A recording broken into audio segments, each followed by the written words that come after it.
Hello, abroad journey with Niloy Facebook page এবং YouTube চ্যানেলে আপনাদের সকলকে স্বাগতম। আজকের ভিডিওতে আমি আপনাদের সাথে আলোচনা করতে যাচ্ছি ফিনান্সিয়াল অ্যাফিডেভিট নিয়ে। আপনারা যারা লিথুয়ানিয়া অথবা ইউরোপের যে কোনো দেশে স্টাডি ভিসায় যেতে যাচ্ছেন, তাদের ভিসা অ্যাপ্লিকেশনে অত্যন্ত গুরুত্বপূর্ণ একটি ডকুমেন্ট হলো ফিনান্সিয়াল অ্যাফিডেভিট। অনেকে এটাকে স্পন্সরশিপ অ্যাফিডেভিটও বলে থাকে। এই ভিডিওতে আমি আপনাদের সাথে আলোচনা করব কিভাবে স্পন্সরশিপ এফিডেভিট মেক করতে হয়, কোন কোন ভুলগুলো করা যাবে না স্পন্সরশিপ এফিডেভিট মেক করার সময়, এবং আপনি কোথা থেকে স্পন্সরশিপ এফিডেভিটটি মেক করতে পারেন। তাহলে চলুন শুরু করা যাক আজকের ভিডিও।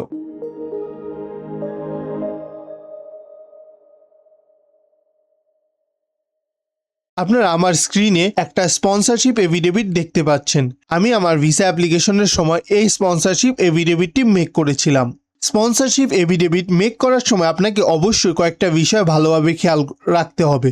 স্পন্সরশিপ এফিডেভিট আপনাকে অবশ্যই 300 টাকার স্ট্যাম্পে মেক করতে হবে এবং বাংলাদেশে একজন নোটারি পাবলিক লয়ার দিয়ে এটাকে নোটারি করাতে হবে। এইখানে 300 টাকার স্ট্যাম্প বলতে 100 টাকার 3টা স্ট্যাম্পকে বোঝানো হয়। আবার আপনার লেখা যদি অনেক বেশি হয়ে থাকে, সেই ক্ষেত্রে আপনি 100 টাকার 2টি স্ট্যাম্প এবং 50 টাকার 2টি স্ট্যাম্পও ব্যবহার করতে পারবেন। নোটারি পাবলিকটি কোথায় করা যায়? আপনারা বাংলাদেশের যে কোনো জেলা থেকে আপনার স্পন্সরশিপ এফিডেভিটটি নোটারি করতে পারবেন। ধরুন আপনার বাসা যদি ঢাকায় হয়, সেই ক্ষেত্রে আপনি যদি চিটাগাং থেকে স্পন্সরশিপ এফিডেভিটটি মেক করতে চান, আপনি সেটাও করতে পারবেন, কারণ নোটারি পাবলিকেশন সারা বাংলাদেশের জন্য ভ্যালিড। স্পন্সরশিপ এফিডেভিট আপনি অবশ্যই কোনো লয়ার দিয়ে মেক করবেন। আর আপনারা লয়ার দিয়ে যদি মেক না করতে চান, সেই ক্ষেত্রে আপনারা মাইক্রোসফট ওয়ার্ড বা গুগল ডক্সের সহযোগিতা নিয়ে এই সকল লেখাগুলো নিজেরা নিজেদের যে ফিনান্সিয়াল ডকুমেন্ট আছে তার সাথে সামঞ্জস্য রেখে করতে পারেন। স্পন্সরশিপ এফিডেভিট করার সময় আপনাকে অবশ্যই 300 টাকার স্ট্যাম্প ব্যবহার করতে হবে। সেই ক্ষেত্রে আপনি 100 টাকার 3টা স্ট্যাম্প ব্যবহার করতে পারেন এবং ম্যাক্সিমাম স্টুডেন্টরাই এটাই করে থাকে। আর আপনার লেখা যদি অনেক বেশি হয়ে থাকে, সেই ক্ষেত্রে আপনি 100 টাকার 2টি স্ট্যাম্প এবং 50 টাকার 2টি স্ট্যাম্প ব্যবহার করতে পারবেন। কিন্তু অবশ্যই মনে রাখবেন যে আপনি যে কয়টাই স্ট্যাম্প ব্যবহার করেন না কেন, তার মূল্য যেন 300 টাকার বেশি অথবা 300 টাকার কম না হয়। স্পন্সরশিপ এফিডেভিট অনেকে লয়ার দিয়ে মেক করে থাকে, আবার অনেকে নিজেরা সব লেখা এবং বিবরণী নিজেরা লিখে লয়ার দিয়ে নোটারি করিয়ে নিয়ে আসে। আপনারা যারা মাইক্রোসফট ওয়ার্ড অথবা গুগল ডক্সে ভালোভাবে লিখতে পারেন বা সাজিয়ে গুছিয়ে লিখতে পারেন, তারা অবশ্যই এটাকে নিজেরা প্রিপেয়ার করবেন। তাহলে আপনারা খুব ভালোভাবে এবং অনেক সময় দিয়ে লিখতে পারবেন। আর যাদের কাছে এই জিনিসটা অনেক বেশি কঠিন মনে হয়, তারা যে কোনো একটা লয়ার দিয়ে এটা মেক করতে পারেন। সেই ক্ষেত্রে আপনার চার্জ 3 থেকে 5,000 টাকা হতে পারে। আর যারা নিজেরা সব বিবরণী লিখে লয়ারকে দিয়ে শুধু নোটারি করাবেন, তাদের 200 বা 300 টাকায় হয়ে যাবে। শুরুতে আপনার স্পন্সরশিপ এফিডেভিটে আপনার যে স্পন্সর এবং আপনার দুজনের ছবি থাকতে হবে। এই ক্ষেত্রে আপনি যদি সেলফ স্পন্সর হন, সেই ক্ষেত্রে শুধুমাত্র আপনার ছবি থাকলেই হবে। শুরুতে Government of People's Republic of Bangladesh before the notary public, আপনি যে জেলা থেকে নোটারিটা করাবেন সেই জেলার নাম এখানে দিয়ে দিবেন। আমি ফরিদপুর থেকে করিয়েছিলাম, এই জন্য এখানে ফরিদপুর লেখা, Bangladesh. Affidavit of relationship and financial sponsorship, আপনারা এই শব্দগুলো ব্যবহার করতে পারেন, কেননা আপনাদের বাবা মা যদি আপনাদের স্পন্সর হয়, সেই ক্ষেত্রে রিলেশনশিপ এফিডেভিটের দরকার হয় না। কিন্তু আপনার যদি স্পন্সর আপনার ভাই হয় অথবা আপনার দূরের কোনো আত্মীয় হয়, সেই ক্ষেত্রে অবশ্যই আপনাকে রিলেশনশিপ এফিডেভিটটি দিতে হবে। আপনারা যদি এই ফরম্যাটটি ফলো করেন, সেই ক্ষেত্রে আপনাদের একটা এফিডেভিটে হয়ে যাবে। আদারওয়াইজ আপনাকে 2টা এফিডেভিট মেক করে দিতে হবে। ইন ফেভার অফ আপনার নাম, হায়ার স্টাডিজ ইন লিথুয়ানিয়া, আমি এখানে লিথুয়ানিয়া দিয়েছিলাম।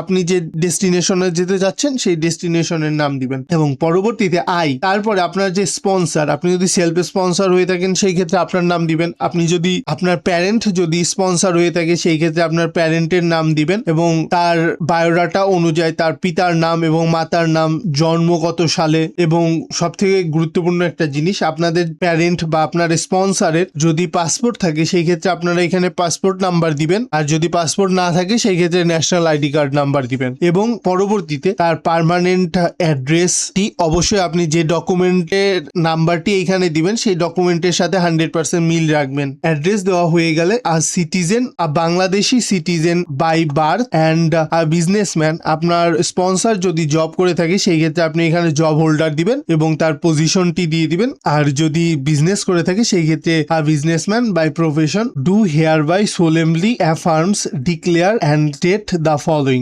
এরপরে আপনারা পয়েন্ট আকারে আপনাদের কথাগুলো লিখবেন। That I am permanent resident and lawful citizens of the people republic of Bangladesh and competent to swear the affidavit my son. এইখানে যে স্পন্সর হবে সে কিন্তু এফিডেভিটটা লিখছে, সেই ক্ষেত্রে আপনার সাথে আপনার স্পন্সরের যে সম্পর্কটি সেইভাবে আপনার স্পন্সর এইখানে সম্বোধন করবে। যদি আপনার প্যারেন্ট হয়ে থাকে আপনার স্পন্সর, সেই ক্ষেত্রে মাই সন অর মাই ডটার লিখতে পারে। আপনার নাম থাকবে, বার্থ ডেট থাকবে এবং আপনার যে পাসপোর্ট নাম্বারটি এখানে লিখে দিবেন। Has been accepted to pursue a bachelor degree. আপনি যদি ব্যাচেলরের স্টুডেন্ট হন সেই ক্ষেত্রে ব্যাচেলর দিবেন, আর যদি মাস্টার্সের স্টুডেন্ট হন সেই ক্ষেত্রে মাস্টার্স দিবেন। এবং আপনি যে সাবজেক্টে পড়াশোনা করতে যাচ্ছেন সেই সাবজেক্টের নামটি সঠিকভাবে এইখানে দিবেন। যেমন আমি সফটওয়্যার সিস্টেমে পড়াশোনা করতে যাচ্ছিলাম, সেই ক্ষেত্রে আমি এখানে সফটওয়্যার সিস্টেম দিয়েছি এবং ডিউরেশনটা অবশ্যই মেনশন করে দিবেন অ্যাট দা আপনার যে ইনস্টিটিউট সেই ইনস্টিটিউটের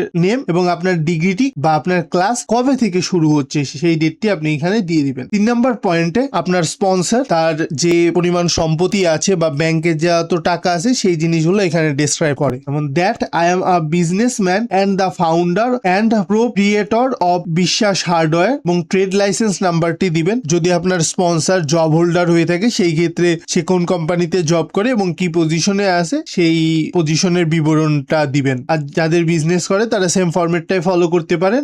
হোলসেল অ্যান্ড রিটেল বিজনেস, আপনার স্পন্সর যে ধরনের বিজনেস করে সেই বিজনেসের টাইপটা এখানে দিবেন। আন্ডার ফরিদপুর মিউনিসিপ্যালিটি, আপনি যে মিউনিসিপ্যালিটির আন্ডারে বা যে ইউনিয়নের আন্ডারে সেইটা এখানে দিবেন। এবং সিচুয়েটেড, আপনার ট্রেড লাইসেন্সে যে ঠিকানা আছে সেই ঠিকানাটা এখানে একদম ভালোভাবে 100% মিল রেখে এখানে দিবেন। তারপর আপনার স্পন্সর যদি বিজনেস করে থাকে তাহলে সে ওই পার্টিকুলার বিজনেস থেকে কত টাকা ইনকাম করে সেই টাকাটি এখানে লিখে দিবেন। আই আর্ন অ্যাপ্রক্সিমেটলি বিডিটি অ্যামাউন্টটা per month from my shop. এবং এর পাশাপাশি যদি আপনাদের অন্য কোনো ইনকাম সোর্স থাকে সেই ইনকাম সোর্স গুলো আপনারা এখানে লিখে দিবেন অ্যাপার্ট ফ্রম মাই প্রাইমারি বিজনেসের পর থেকে। আর যাদের একটা মাত্রই ইনকাম সোর্স তারা এই পর্যন্তই এটা লিখতে পারেন। এবং পরবর্তীতে এই যে অ্যাপার্ট ফ্রম এর পরে যে ইনফরমেশন গুলো আছে সেই অ্যাপার্ট ফ্রম এর পরবর্তী ইনফরমেশন গুলো স্কিপ করে যেতে পারেন। Apart from my primary business I am also the owner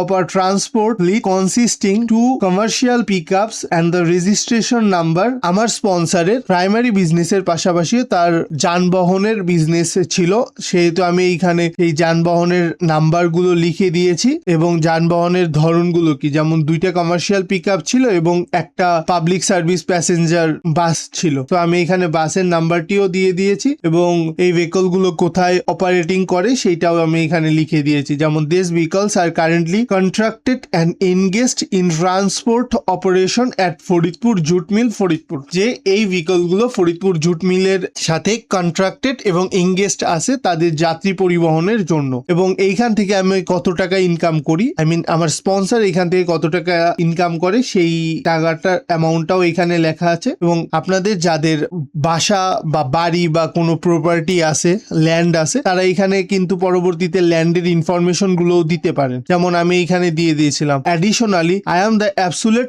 owner of residential property and landed asset at মৌজা রঘুনন্দনপুর এবং জেএল নাম্বার গুলো এখানে দিয়ে দিবেন। এই ক্ষেত্রে আপনি এই নাম্বারগুলো কোথায় পাবেন, আপনাদের যাদের ল্যান্ড আছে তাদের অবশ্যই জমির কিছু পর্চা থাকে, ওই পর্চায় আপনার এই ইনফরমেশন গুলো দেওয়া থাকে। আপনারা সেইখান থেকে খুব ভালোভাবে ভুল না করে এই সকল ইনফরমেশন গুলো এইখানে লিখবেন এবং এটা কোন উপজেলার আন্ডারে সেটাও এখানে লিখবেন। I also have other liquid investment, এছাড়াও তার আরো অনেক লিকুইড ইনভেস্টমেন্ট ছিল which ensure a consistent and positive case flow. এবং পরবর্তীতে এই সকল সম্পদ বা ইনকামের বিবরণ দেওয়ার পরে আপনি আপনার স্পন্সরের যে মান্থলি ইনকামটি আছে সেই মান্থলি ইনকামটি এখানে দিতে পারেন। My monthly income is around 3 lakh BDT and পরবর্তীতে অ্যানুয়াল যত টাকা ইনকাম হয় সেই টাকাটা আপনি এখানে লিখে দিবেন। এবং পরবর্তীতে আপনারা যারা ইউরোপে যেতে যাচ্ছেন তারা এখানে ইউরোতে কনভার্ট করে দিবেন, অথবা আপনারা যারা অস্ট্রেলিয়া অথবা কানাডা যেতে চাচ্ছেন তারা সেই দেশের কারেন্সিতে কত টাকা হয় সেই টাকার অ্যামাউন্ট অ্যামাউন্টে এখানে লিখে দিবেন। অবশ্যই মনে রাখবেন এই যে এক্সচেঞ্জ রেটই, এটা যেন আপনি যে ব্যাংক স্টেটমেন্টটা উঠিয়েছেন ভিসা অ্যাপ্লিকেশনের সময় জমা দেওয়ার জন্য সেই ব্যাংক স্টেটমেন্টের সাথে সামঞ্জস্যপূর্ণ থাকে। যেমন আমি যেদিন ব্যাংক স্টেটমেন্টটি উঠিয়েছিলাম সেদিন ইউরোর রেট ছিল 145 টাকা 10 পয়সা এবং ব্যাংক স্টেটমেন্টটি ওঠানোর পরে আমি এফিডেভিটটি করেছি, সেহেতু এইখানে একদম ভালোভাবে জিনিসটি লিখে দিতে পেরেছি। তো পরবর্তীতে লিখে দিবেন দিস সোর্সেস, পরবর্তীতে লিখে দিবেন through this sources I am fully capable of converting my sons educational and living cost in Lithuania. আপনি যে দেশে যেতে চাচ্ছেন ওই দেশের নাম। 4 নাম্বার পয়েন্টে যেটা লিখবেন সেটা that I am the lawful financial sponsor and grantor of my son. আপনার সাথে আপনার স্পন্সরের যে সম্পর্ক সেই সম্পর্কটি এখানে লিখে দিবেন। Higher education abroad I am fully capable and willing to bear all expenses related to my son's education, accommodation, daily living, travel, health insurance and any other associate cost throughout the entire durations of his studies in Kauno Collegiate Lithuania। এই ক্ষেত্রে আপনি আপনার যে higher education institute আছে সেই ইনস্টিটিউটের নেমটা দিবেন, আর আপনি যদি ছেলে হয়ে থাকেন সেই ক্ষেত্রে হিস ঠিক আছে, আর যদি মেয়ে হয়ে থাকেন সেই ক্ষেত্রে আপনার স্পন্সর এখানে হার লিখবে। 5 নাম্বার পয়েন্টে আপনি যে টিউশন ফিটা পে করেছেন সেই টিউশন ফিটাও এখানে হাইলাইট করতে পারেন। এইটাকে এইভাবে লিখবেন যে আপনার স্পন্সর তার কমিটমেন্ট হিসাবে প্রথম বছরের টিউশন ফি অলরেডি সেই ইনস্টিটিউটে পাঠিয়ে দিয়েছে। To support his higher education I am fully committed to bear all educational and living expenses throughout his studies. I have already paid his first year tuition fee amounting to, আপনার যত টাকা বা যত euro tuition fee আছে সেইটা এখানে লিখে দিবেন। এবং পরবর্তীতে এই 5 নম্বর পয়েন্ট লেখা শেষ হয়ে গেলে 6 নম্বর পয়েন্টে আপনার ব্যাংকে কত টাকা আছে বা আপনার স্পন্সরের ব্যাংকে কত টাকা আছে সেই অ্যামাউন্টগুলো এখানে যোগ। অনেকের এরকম হয়ে থাকে যে আপনার স্পন্সরের অ্যাকাউন্টের টাকাটা আপনার নিজেদের অ্যাকাউন্টে ট্রান্সফার করে নেন, সেই ক্ষেত্রে লেখাটা একটু চেঞ্জ হবে। সেই ক্ষেত্রে আপনার স্পন্সর যে সে অলরেডি আপনার ব্যাংকে এত টাকা বা যে অ্যামাউন্টের টাকাটা ট্রান্সফার করেছে সেই অ্যামাউন্টটা এখানে লিখে দিবে। যেহেতু আমার স্পন্সরের টাকা তার ব্যাংক অ্যাকাউন্টেই ছিল, এই জন্য আমি এটা এইভাবে লিখেছি যে আই হ্যাভ ডিপোজিটেড বিডিটি এত টাকা into my bank account as financial support for his higher studies and living expenses in Lithuania which is equivalent to এত ইউরো। আপনাদের স্পন্সরের যদি তার নিজের ব্যাংক অ্যাকাউন্টে টাকা থাকে তাহলে আপনি এইরকম ভাবে লিখতে পারেন। অনেকের ক্ষেত্রে যেটা হয় আমি দেখেছি যে স্পন্সর তাদের নিজেদের অ্যাকাউন্ট থেকে স্টুডেন্টের অ্যাকাউন্টে টাকাটা ট্রান্সফার করে দেন, সেই ক্ষেত্রে আপনি এখানে একটু বিষয়টা বর্ণনা করবেন যে আপনার স্পন্সরের অ্যাকাউন্টে এত টাকা ছিল এবং এত তারিখে সে এত টাকা আপনার অ্যাকাউন্টে জমা করে দিয়েছে। পরবর্তীতে আপনার যে ব্যাংকে টাকা আছে সেই ব্যাংকের নাম এবং অ্যাকাউন্টার নাম্বার এবং বাংলা টাকায় কত টাকা আছে এবং পরবর্তীতে ইউরো বা অস্ট্রেলিয়ার জন্য যারা প্রিপেয়ার করছেন তারা অস্ট্রেলিয়ান ডলার, ইউএস এর জন্য ইউএস ডলারে মানে কারেন্সি কনভার্সন করলে কত টাকা আসে সেই অ্যামাউন্টটা এখানে দেখায় দিবেন। যাদের মাল্টিপল অ্যাকাউন্ট আছে তারা এখানে মাল্টিপল অ্যাকাউন্টটি টেবিলে আকারে উপস্থাপন করবেন এবং 6 নাম্বার পয়েন্টে সবগুলো অ্যাকাউন্টকেই ভেঙে ভেঙে বর্ণনা করবেন যে কোন অ্যাকাউন্টে কত টাকা আছে। এবং পরবর্তীতে অবশ্যই আপনার যে কনভার্সন রেটটা এখানে লিখে দিবেন। যেমন আমি যেদিন স্টেটমেন্ট উঠিয়েছিলাম সেই দিনকে ছিল আপনার 145 টাকা 10 পয়সা 1 ইউরোর বিপরীতে, আমি এটা এখানে লিখে দিয়েছি। এবং 7 নাম্বার পয়েন্টে I hereby solemnly declare and undertake that the entire amount maintained in the above mentioned bank account shall be utilized exclusively for financing my son higher education, accommodation, living expense and other related cost in Lithuania। এইখানে আপনি যদি দেখেন যে আমি এই 7 নম্বর পয়েন্টটা যেভাবে উপস্থাপন করেছিলাম যে আমার স্পন্সর এখানে বলতেছে যে তার ব্যাংক অ্যাকাউন্টে যত টাকা আছে এই টাকাটি এক্সক্লুসিভলি ভাবে মানে শুধুমাত্র তার সন্তানের পড়াশোনার জন্য এবং অ্যাকোমোডেশন এবং আদার কস্ট যেগুলো লিথুয়ানিয়ায় হবে সেই রিলেটেড কস্টের জন্য ব্যবহৃত হবে। এবং I ফার্দারমোর affirm that I possess sufficient financial capacity to provide any additional funds required during the entire course of his studies and shall continue extended full financial support whenever necessary without interruption। পরবর্তীতে সে লিখছে যে যদি স্টুডেন্টের আরো ফান্ডের ফান্ডের প্রয়োজন হয় সে আরো ফান্ড প্রোভাইড করবে এবং